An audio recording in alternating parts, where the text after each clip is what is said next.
試下呢個大飛機。好，唔該晒全哥嘛，自動自覺，今次真係自動自覺咯喎，終於係咪都等咗好耐呢隻馬？都係嘅，因為佢英國馬佢都係要適應期咧，同埋佢嚟香港嗰陣未閹嘅，咁就閹咗就慢慢好少少啦。咁就之前都係比較係未係好夠壯係啦。咁而家閹完之後慢慢好翻啲啦。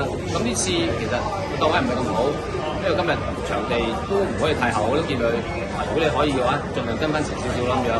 我都估唔到佢放頭，咁就叫做一放到底啦，係咪？放頭其實唔係你嘅意思。我叫佢擺前啲啦，擺前啲，因為我係驚佢用得多啦，就係咧，因為11檔，咁佢好容易擺喺前面，咁佢自己翻到嚟話我一出條嚟佢都好肯喺前面走，咁樣變咗佢順勢喺前面走咯呢匹馬就過幾次就由巴度騎，其實今次係咪黑皮頭面咧？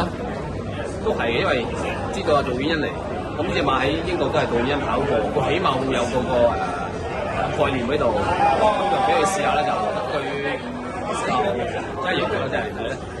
佢嗰日之前都做咗啲 research， 知道杜遠欣騎過呢匹馬。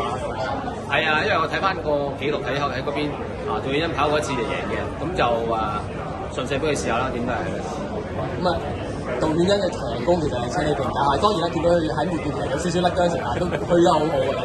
佢女仔始終佢都好硬淨嘅，你見佢都係即係隻馬都係真係逼得好好肯走啲咯，變咗係一路逼住佢。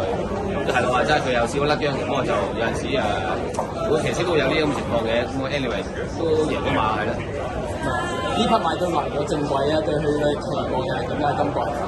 希望佢贏咗之後會即係醒翻啦，因為始終都係佢係都跑咗好多場，都未有個表現。咁佢而家落翻4班，希望可以上翻3班係啦。再一次多謝全哥，多謝晒你，多謝。